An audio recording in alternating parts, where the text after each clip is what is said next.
and welcome to Literary Prospects, where we talk to authors and literary professionals about books, publishing, and the writing life. I'm Kelley Vick. I'm the host of the program, and in just a moment, it will be my pleasure to introduce today's guest. But first, a reminder that if you like what you hear, please do take a moment to subscribe. It helps us out, and you can make sure you never miss an episode.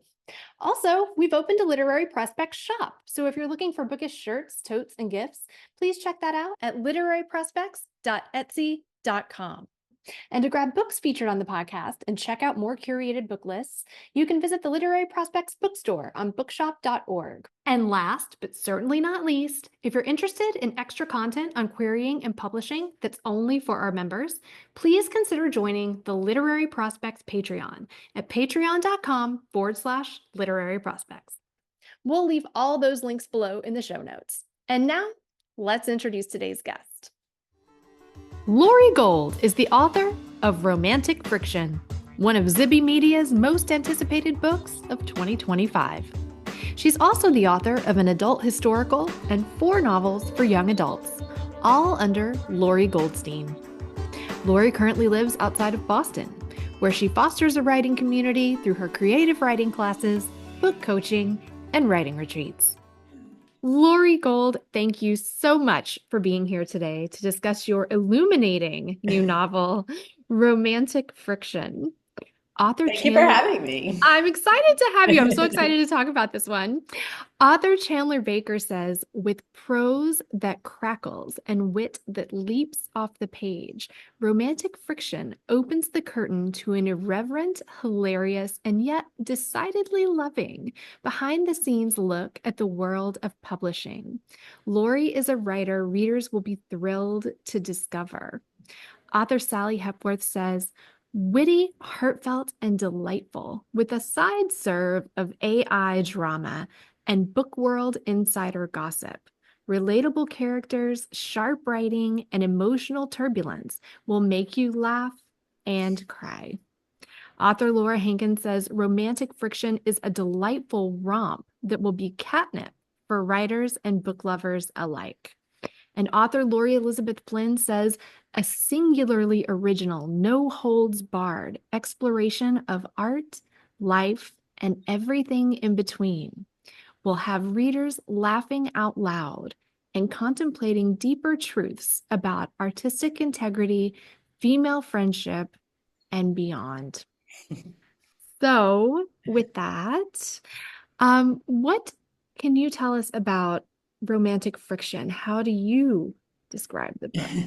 Well, those are all such lovely blurbs. It's hard to follow that. I'm so appreciative of all these people who read early and gave their endorsement to the book. It's kind of humbling. So thank you for including those. I'm really proud of all the people who wanted to read this. But I'll describe the book as it's about a best-selling author named Sophie Wilde, who is at the height of her career when she discovers another author has used AI to write in her style. And instead of being canceled, as we might expect, readers embrace it. And the AI author is called innovative in the press and starts trending on social media, and Sophie is understandably livid. So when Sophie and the AI author arrive at the same romance readers convention, Sophie bands together with her fellow authors to take the AI author down any way they can, which will include committing a felony. That's great. What was the inspiration for this one? What was the spark that got this started? So I started writing this or contemplating writing this early in 2023. And I've been in the publishing world for 10 years. This is my kind of 10-year anniversary, my 6th novel to be released. And I've seen a lot. I've seen the good, I've seen the bad of publishing. I've seen an evolution through hybrid self-publishing. I've seen the rise of Instagram and Book Talk, and kind of it's a different world than when I started in 2015. And I was really thinking about wanting to do something that I can incorporate that into a book. But I didn't have more than that and have more than my insider knowledge about publishing. So the inspiration that allowed me to turn that into a story came from actually one of my creative writing students. I teach creative writing and do book coaching as well. And one of my students came one day, we were having class on Zoom, and she just came on looking so despondent. And she blurted out, "Why am I even here? What are we even doing this for?" And she was really upset. And this was recently after ChatGPT had entered the public domain. So she was worried about if this money that she was spending on classes and all this time she was spending writing this book, if there was going to be a career for her in 5 years, in 1 year, in 6 months. And so that kind of sparked a lot of conversations with her, with other students, with myself and other writers. And it got me thinking of like, I want to tell that story. I want to tell a story of AI encroaching on this creative writing space. And that was where I knew I could then pull in all of my publishing knowledge, because in order to understand how AI would change authordom, you have to understand authordom. So it was the perfect match to bring these two things together. Yeah. You've said in your teaching that you've often seen writers tied so closely to their inspiration that it becomes a roadblock for Yes. storytelling.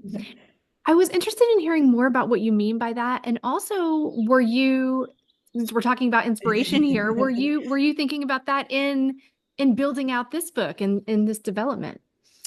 I wasn't thinking so much about it for this book because I really wanted to show my own experiences in Mhm. publishing and the experiences of people I knew, friends. Every story in the book, every anecdote about publishing either happened to me or people I knew.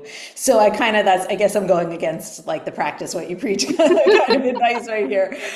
Because I did want to draw on everything I knew. So it would be real and it would feel real and authentic to people. I think it surprises some people when they realize how much goes on behind the scenes of publishing. Mhm. But in terms of that advice for writers and for myself, perhaps with other books, is sometimes you're inspired by something that's very personal, and personal in your life, personal in a family member's life. And fiction has to be almost like at a grander scale. So a lot of times people get so tied to what happened to them that they can't change it. And you need to be able to change things for the betterment of story. You need to be able to increase the stakes.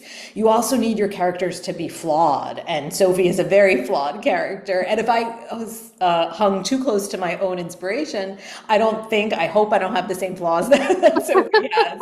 So that's, an enhancement of me as an author. It's not me. Because you want your characters to have room to grow. So they have to be flawed and make mistakes so the story can proceed.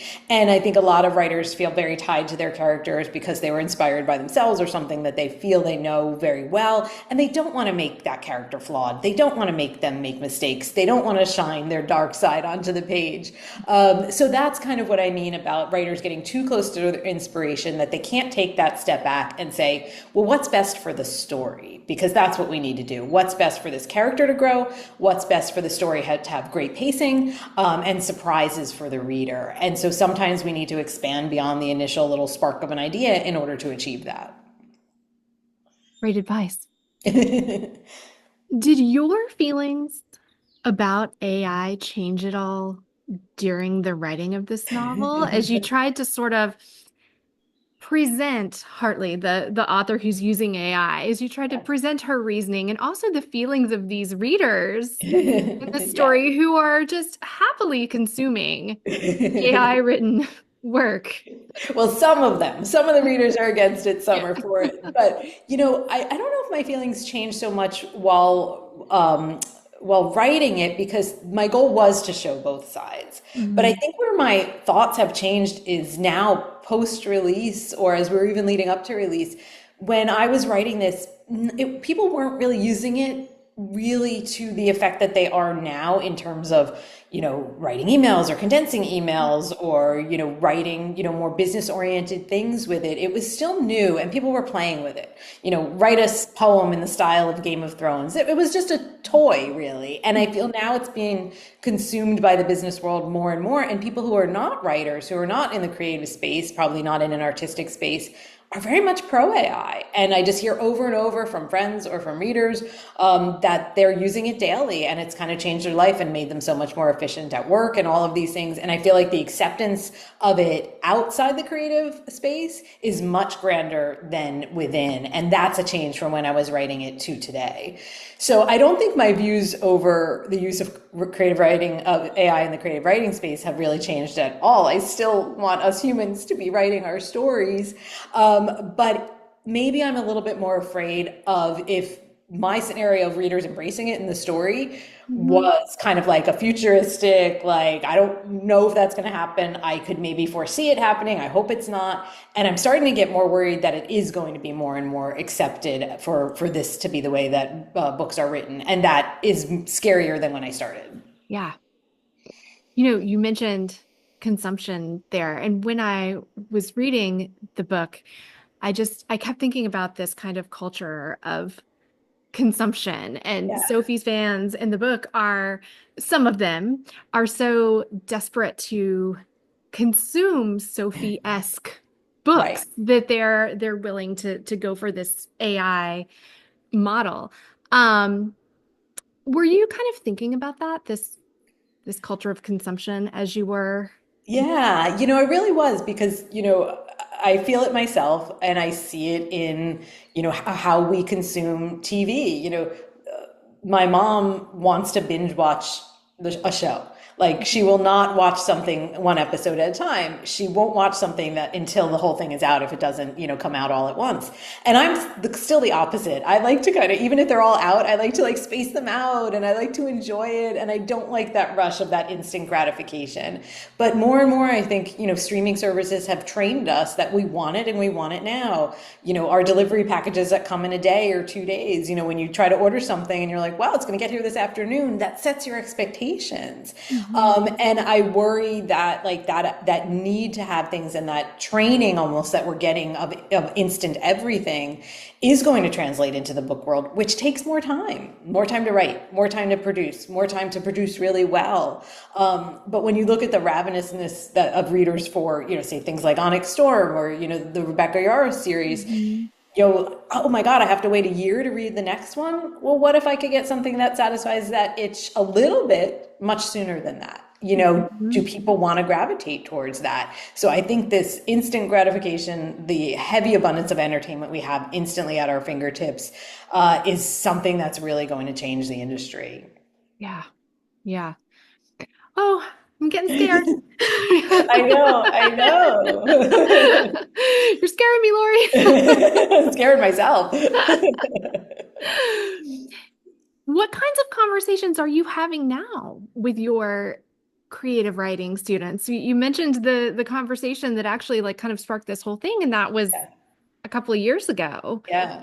What are they saying? It's tricky because I'm one person. I teach creative writing, but I'm not the end all be all of what people should do as a writer. So I try to couch my feelings very much as my feelings, not like what Mm, you can or can't do with any aspect of writing. And I try to include AI in that as well, because in some ways, I can lean into the argument that Hartley makes in the book of, what if you're a writer and what if you don't have a community to be a part of? What if you can't afford to take classes and you don't know other writers and you want feedback on your work and you want to know if it's good? Some of what I do with my students is we brainstorm together. So, you come with a story idea and you're blocked and we're like, oh, what about this? What about that? If you don't have that community, where do you find it? It's really hard mm, to find. So if a student mm, comes to me and says, is it okay if I use AI in that way? My gut reaction is to say no. But then I'm like, what then? If they don't have access to other people to do this with, it's easy to say, well, just go find that community. It's really hard. So mm, I feel mixed about saying like there's no use at all in the creative writing space. So I try to just illustrate more of the uses that I think are helpful. Even like, mm, okay, I'm preparing for this interview with you, what questions might you ask about my book? And I can put in the mm, pitch and have ChatGPT give me some questions, some marketing things. A lot of times people have trouble condensing their story into like that log line that I'd said about my mm, book, that little premise. mhm. So, is that an okay use of it? And okay is, in quotes always, but Yeah, yeah. those are uses where I could see it being beneficial. When people start talking about that they want to write a scene with it, I, rather than say yes or no, do it or don't do it, I try to explain why ChatGPT can do what it does. and that it's been trained on thousands and thousands of books and thousands of authors' work, and that were allegedly taken illegally, or could be taken illegally. This is still lawsuits that are going on, and I try to explain why it's able to do that. And so, how do you feel ethically, morally about writing this when you're doing it kind of off the backs of other writers? And hopefully, they'll just think about it themselves and come to their own conclusions about what they want to do with it. Yeah. You mentioned the community. How do you recommend that writers find community? It's so hard. And, when I was first starting out, and this was probably in like 2013, my first book came out in 2015, Twitter was a very different place, and the book world on it was a very different place. And a lot of my writer friends came from that. And we kind of found each other while we were writing, looking for agents. And ultimately, kind of debuted together and became friends together. And I think a little of that still happens, but not to the extent that I think it happened when I, was first starting out. It's not kind of the place it used to be. So that's hard because I think connecting with people on social media can be tricky. But I still think it's an avenue to look at, especially with on Instagram or Book Talk with these people who are they're ravenous readers. Many of them are also writers. And I think one of the things to do is just to not be afraid to reach out to people. So say you follow somebody online and you like what they have to say, you like the same books, you seem to have the same sentimentality, and you realize they're also a writer. I feel like it's okay to send a message to say like, oh, I'm a writer too. Would you like to just chat offline a little bit because I'm looking to form a community?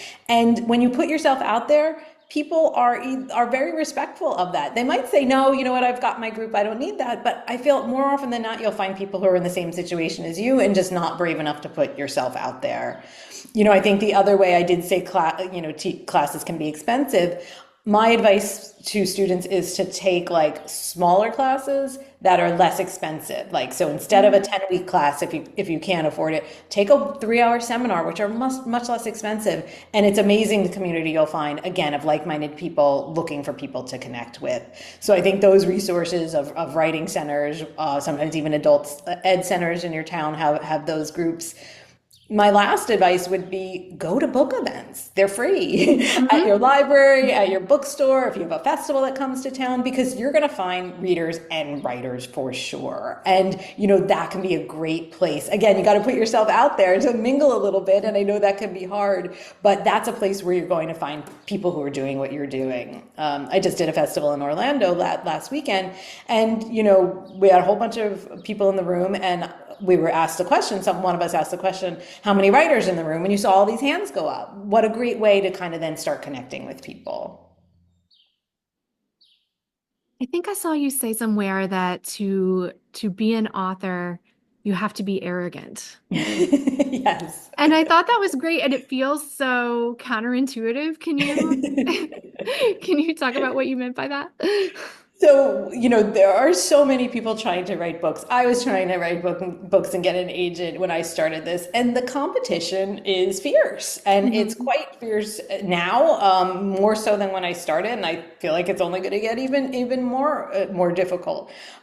So there are so many people trying to write books, so many people trying to get agents, so many people getting agents and then trying to get a book deal.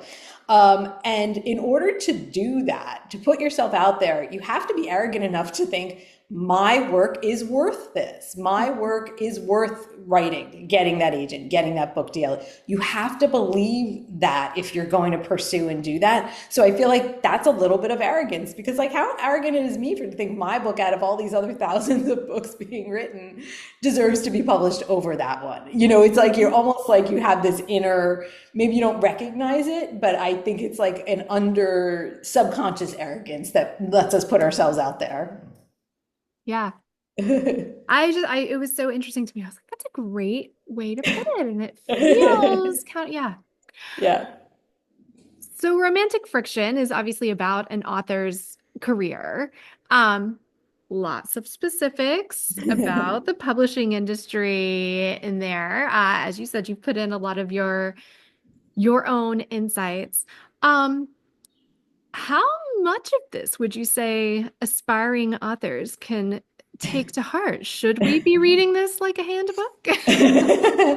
Somebody said they feel like they got an MFA by reading my Yeah. book. So, what another reviewer said about the book was that it gave new perspective of to how challenging the industry is, yet still left her with a feeling of like awe for the world of writing and books. And that's what I really hope people, she just summed it up perfectly. That's what I want people to feel. I do think I'm a practical writer, author, I'm a practical teacher. That's not a good fit for everybody. So if you don't like that practical side of writing, this might not be the book for you because it really does give all of that insider practical knowledge. But I kind of feel like with how competitive the industry is, having eyes wide open when you go into all of this can only help you be a better advocate for yourself, a better advocate for yourself in your writers group, a better advocate for yourself with your agent and with your editor and with the sales and marketing team. If you don't know how things work, you can't do anything. And there's not enough transparency in the behind the scenes of publishing. And so I think readers who are writers and want this as a career, I think they should know what's in this book. And I think they should know how to work with the system, and understand that most of us are dealing with the same things. And it's also a bonding thing, whether you're a writer or whether you're a published author. And I think that also helps because it frees you to ask, okay, well, I know this about the industry. What's your experience? And get information from other writers and learn, again, to help themselves in the situation that they're in. So I think if you don't know anything, you have no opportunity to have a better experience. I would think the more you know, the more you can have a more enjoyable writing experience. Specifically in the book, the rant that Sophie goes on that's Yes, filmed and then posted on social media, of course. this Yeah. firestorm for her, is a rant about how big books become Yeah. big books Right. and the marketing that sort of happens behind that and how that works. Can you talk a little bit about that side of things? Sure, I can. And I will preface it by saying there's always exceptions. So Mhm. everything that I'm going to say, certainly doesn't apply to every big book that we see. But there is a system where, and this is well known for most published authors, but when your book is acquired by a publisher, you get a certain amount of money. The more money you get, the more that publisher is going to spend in order to market the book because they want to earn their money back. If you spend $10 to buy a book or 50 cents, we want to recoup our money on that $10. So we're going to put more marketing efforts behind it. It's, simple math. Mm. So you kind of know when you get that advance, that payment for the book, where you're slotted. It's the first indicator of how much marketing support you're going to get. So it starts from that very first moment of that book deal. So then you're in this position where, if you are given a larger advance and marketing and publicity support comes behind you, that means they're all in 2 feet. They're sending you to all like the, Reese Book Club and Good Morning America. They're, really giving a hard push to the big publications to review you. They're sending your book in your advanced reader copy in a package designed to look like your book with, some goodies, some swag in there, sometimes high level swag. They're doing bigger giveaways for pre-orders, all of those things to get more eyeballs on that book. And they all come together. As I say in the book, it's not a coincidence that the exact same books are reviewed in People and Cosmo and Elle and New York Times, like all in the same week. It's a coordinated effort to get as many eyes on these bigger books as possible. The bigger books most often, not everywhere, and certainly not every indie, but are paid to the bookstore to put them in the front of the store. You can't just get every book on a Mm. table in the front of Barnes and Noble. That is a paid promotion. An end cap in a bookstore at the end of a shelf is a paid promotion. Those are all the things that combined help more people see the same book and more people buy that same book. Mm. So jumping off from there, now I'm like, let's get a marketing lesson from Laura. Yeah. But if an author does not find themselves in that huge advanced category where they think that they're going to be highly marketed, do you have advice for those kinds of situations? I think take a breath. Most of us are in that situation. But I think then it's concentrating on the things you can do because there are things you're never going to match the reach that the publisher did. All those things that I talked about, you're never going to be able to match that reach. So then it's starting to learn, and this is partly from other authors, partly things are in my book about this, but what are the things I can do that are kind of the biggest bang for my buck? And there are smaller things you can do. So most Barnes and Nobles are very welcoming to authors coming in and signing stock. And so you call them ahead of time, you make sure they have the book. Sometimes they'll order more copies than they had because you're going to come in and sign them and they're going to put the little signed copy sticker on the front. And more often than not, they'll say, we'll put these now at the front of the store because they're now signed copies. And if they don't say that, ask. Say, would you mind putting a couple copies at the register that they're signed copies? And again, I've asked this many times and most of the time they say yes. That's a way to get your book at the front of the store that you didn't have otherwise. Same with indies, you can do the exact same thing, and they're very welcoming to authors coming in to sign stock. That's a way to kind of work within the system. Obviously, you can't go to every store in the country, but every little bit helps somewhat.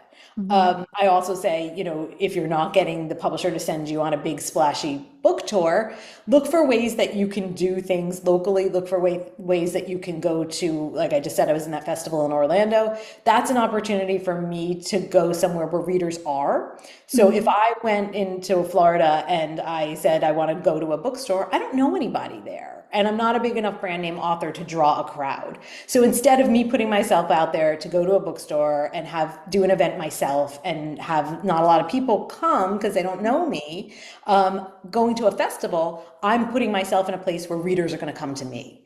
Mhm. And those are some of the tricks. Sometimes libraries have book clubs or do book events, and they have built-in audiences that come to these things over and over again. You're looking to find those avenues where readers already are, and then ask if you can be included in those types of events. And that's a better way to guarantee you're going to meet more readers who you wouldn't have met otherwise. And again, have a more enjoyable experience because it's not great to be at a bookstore and one person shows up. It's hard. And a lot of threads have gone on around that kind of in the past few months about, even big authors kind of winding up in situations where not a lot of people come. So my advice, especially when you're starting out, especially if you're not getting that big marketing push, is to not put yourself in that situation and find some of these other ways to really connect and get people out there. Even my local library said, "Oh, I've got another book releasing," and they are doing a little Q&A in their, newsletter that goes to, the 10,000 people in town, or, like think about those kind of ways of where can I do things that will still get the book out there,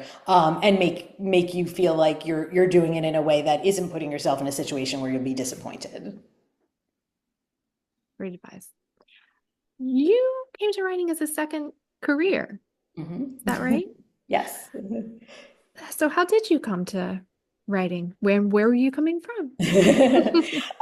So I was a journalism major. I, was editor-in-chief of my college newspaper and my high school newspaper. And that was kind of the path I was going to go on. I was a big reader, but I had never taken a creative writing course in my life, up until the time I decided to write. So the first kind of half of my career was in the nonfiction world. And I wound up, because I live outside of Boston, and I wound up in publications that were more technical editing. That Mm. was a lot of what was here at the time. It's still a lot of what's in this area for publishing. And so those were where my jobs wound up when I was first out of college and kind of transitioning from one job to the next. Everybody's like, well, you're a technical editor. Great. And I was like, that's not what I want to do. But you take the jobs you can get when you're young or really at any age. So I reached a point where I was really unsatisfied with what I was doing. And I was trying to figure out what else to do. And I was able to go part-time, fortunately, at my job. And so I had some extra time and I started to think about what should I do? Should I freelance and try to do more of the things I'm interested in? And it was actually my husband who said, like, you know what, you're a huge reader. Why don't you try writing a book? And I was like, okay, because there's that arrogance, Mhm. having never taken a creative writing course in my life. And so I had an idea for a book, women's fiction, book club fiction, which we didn't call it then. But 3 years later, and probably like 25 drafts later, at one point, this book that I wrote was like 800 pages. I had no idea what I was doing. Mhm. But it satisfied me in a way that said, I want to learn how to do this. So Mhm. that I took that book, I did get it down to a shape where I could query, and I queried with it and one of the agents who ultimately became my agent, but not for that book, said, really enjoyed this, really enjoy your writing. I can't sell this. It was a marketing thing that I didn't know. It was book club fiction, women's fiction, but told from a male point of view. There's nowhere for that on the shelf. I don't think there's still a lot of room for that on the shelf, but really even then there was nothing. She just said, I can't sell it. Mhm. And she said, but if you write something else, send it to me. And so I wrote something else and I sent it to her among other agents. And ultimately she's the one I chose to become my agent. And so kind of that's a trajectory where it started. This is your sixth published book now, Yes. romantic fiction. Um, you just alluded to the first book that you wrote that was not published, but you make a point to say always that this is your sixth published book, Yes. not the sixth book that you've written. Yeah. Why do you think it's important to make that distinction? Because I think a lot of people don't realize that even once you're published, you get rejected. Mm. So, Mm. I have I wrote one book that hasn't been published. I wrote four young adult books. I tried to sell two other young adult books after that. Neither one sold. I wrote a middle grade, that didn't sell. Then my historical Love Theodosia sold, great. In between, I have written a book that will come out next year, but that one had trouble finding a home. And then I wrote romantic fiction, and a publisher bought romantic fiction, and we pitched that other book that I had written that was having trouble finding a home, and they bought that one too.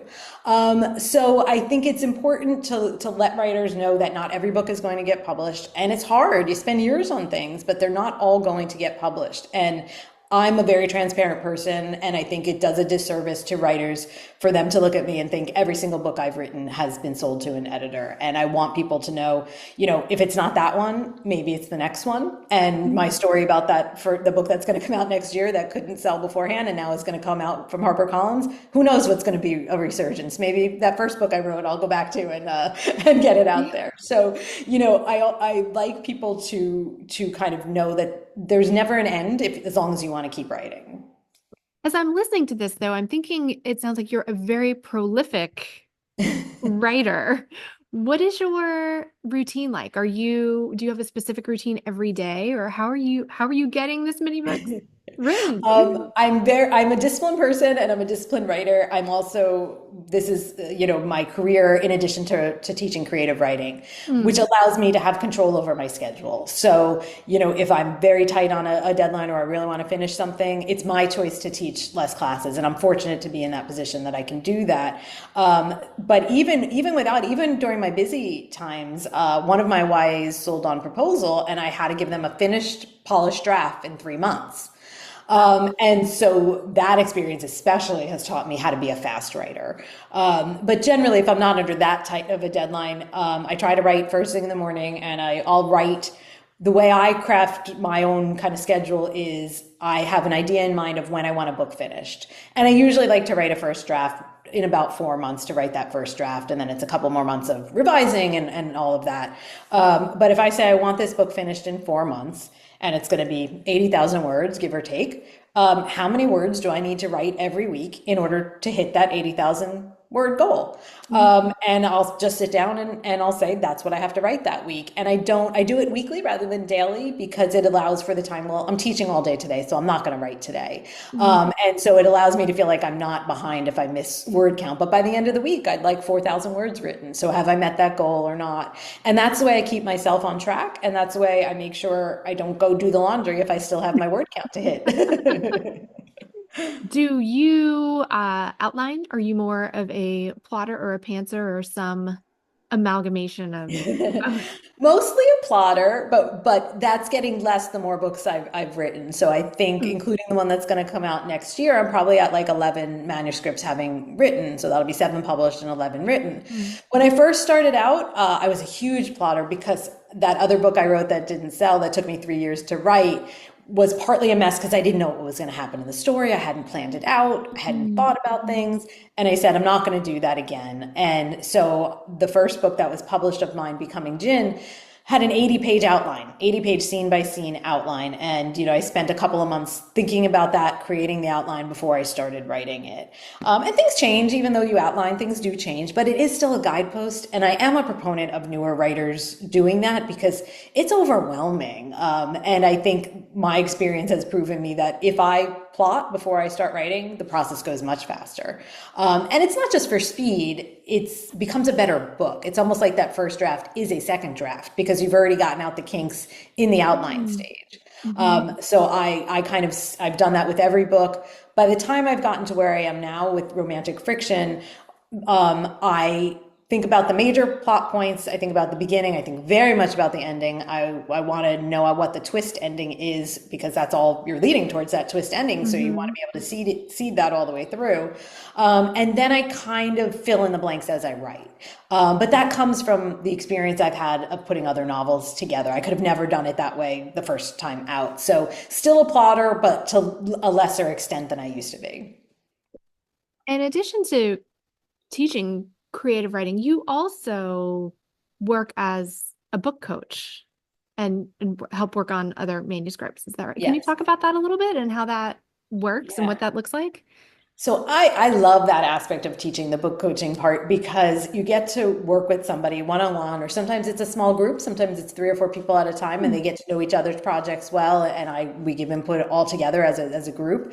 Um, there, I always caution writers against sharing their work too early, because if you share your work too early, I've seen students get derailed because you get feedback from 5 people and it's 5 different things, and you try to please everybody, and now your manuscript is doesn't have any coherence to it because you worked too hard to please everybody else. Mhm. But once you write it and you get it to the stage where you're really satisfied with it, and I even say polish the language some, because sometimes unpolished language can make a reader feel like it's not ready yet, or it's not there, or it has other problems. I'm not a proponent even of myself of throwing my first drafts out to people to read. I think we want that instant, gratification of like, yep, this is good, keep going. But I feel like the more you work on it yourself before you give it to other people, the higher level feedback you're going to get. So since I caution a little bit against workshopping too early, what I really love to do is work with people at their development stage. So it's like, I have this idea, I'm thinking of this kind of character, but she could also be this kind of character. Let's talk it through. What's best for the story? What are stakes that you have in the book? How can we up those stakes? Are you thinking about your ending? Let's think about that ending. What are 3 or 4 different endings you could have? And let's talk it through, and let's think about what actually makes for a story that feels like it has a forward momentum and propulsion to it, and a really great character. And working with people at those early stages and helping them brainstorm is kind of super gratifying. And in some ways, it allows me to do my work better because I'm thinking so critically of other people's work and how to increase the stakes in your manuscript, that then I can evaluate my own with a little bit more objectivity. So I feel like it's made me a better writer by working with people in that way. What do you know now that you wish you had known when you published the first book? I think everything that is in romantic fiction, I wish I knew, but I didn't know. Um, and I say that partly because you have such expectations as a debut author, and without knowing how the industry works, everything that doesn't go your way feels like even more hurtful, even more like an affront, even more like you failed. And without knowing kind of really that a lot of this is determined by other people and other circumstances, it made the debut experience, to be honest, not as enjoyable as I wanted it to be, because Mm. it didn't become a bestseller. It didn't become a breakout success.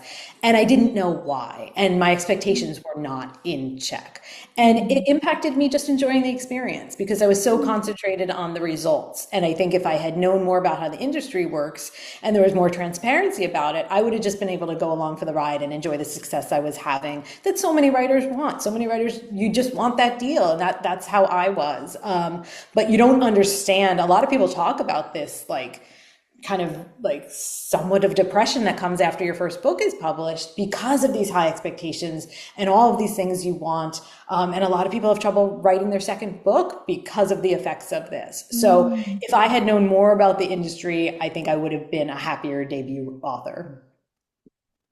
And your debut and your previous books were under Lori Goldstein.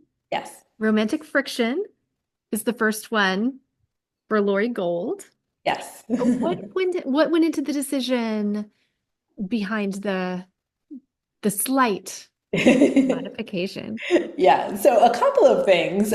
When I started my YAs where Laurie Goldstein made sense. When I had my adult historical, it's about Theodosia Burr and it's imagined love story between Theodosia Burr and Philip Hamilton, the daughter of Aaron Burr and the son of Alexander Hamilton.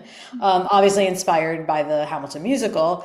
And when I saw it, and there's a song called "Dear Theodosia" in the play, and it's a kind of a song about the two fathers singing about the children they've just been born and what is the world going to be that they're going to pass on to them and what kind of fathers are they going to be.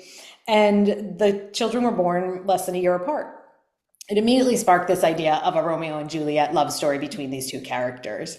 And it's really my only true, what I would call passion project. I wasn't going to write historical fiction. That's not where I thought my career would go, but I got kind of so obsessed with it and I wanted to write this story. So I spent some time and I wrote it and it was, bought and was going to be published. And the character was 19. Theodosia at the time where the story is set is 19.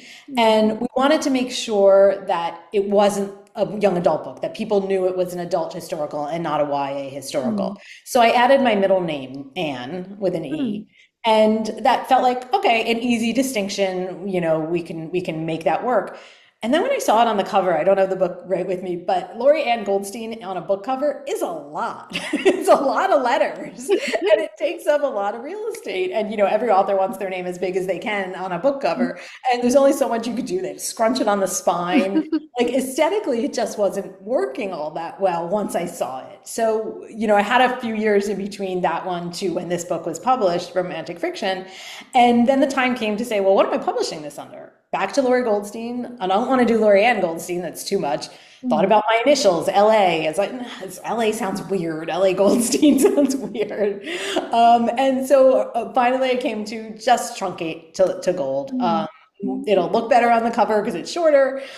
It'll be also a distinction between the genres I've done, because I did YA, the one historical fiction, now book club fiction. And book club fiction is where I see my career going. It's where the next book is as well. It's where the next two I'm writing after that are. Hopefully they sell as well.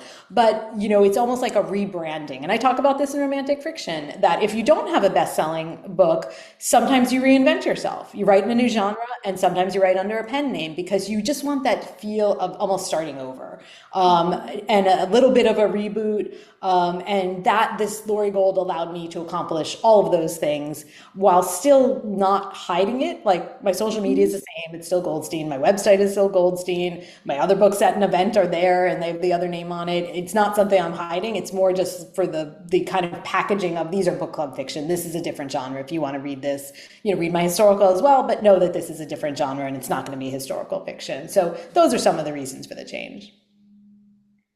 What's your best advice for aspiring authors? I have a lot of thoughts, but I think the advice I'll give that I don't know if everybody gives is just finish the book. You can't do anything with an in-progress draft. If some writers get stuck on their beginning for weeks and months and years, just do it. Just keep going because whether you're a planner or not, revision is where a book becomes a book. So people are writing these first drafts and they think they're not good. And I hate the wording of a crappy first draft because I think that does a disservice that's just what a first draft is. It's not perfect. Never compare your book to a book on the shelf that's gone through revisions and an agent's revision and at multiple editors' revisions. First drafts are just not as good because they need work. So until you get that first draft done, you can't see like the full picture of the novel. And then in revision is where the book starts to come alive and you can enhance themes and you can make the prose better and you can come up with better twists. If you never get to the finished stage, you don't get to that revision stage to really see what you can do as a writer. So my biggest advice is to finish that draft and then really start, almost the hard work comes in revision. Hard work comes in revision.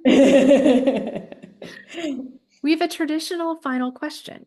Okay. The podcast, and it is, when Romantic Friction is made into a movie or series, what do you think the theme song should be? Oh my goodness. Okay, so I actually have a thought about this. I think the theme song would be one of Taylor Swift's songs because I'm a huge Taylor Swift Mhm. fan. So it could be "I Can Do It with a Broken Heart." That could be how it starts. But I think the end would be the Beatles. "We Get By with Little Help from Our Friends." So it would kind of transition. I love that. I will look forward to hearing it in the movie Me too. or series. Lori Gold, thank you so much for being here. It's really been a pleasure getting to It's talk been to lovely you. to talk to you, Kelley. Thank you. Thanks for joining us on Literary Prospects. If you liked what you heard, please subscribe and leave us a review. We'll see you next time.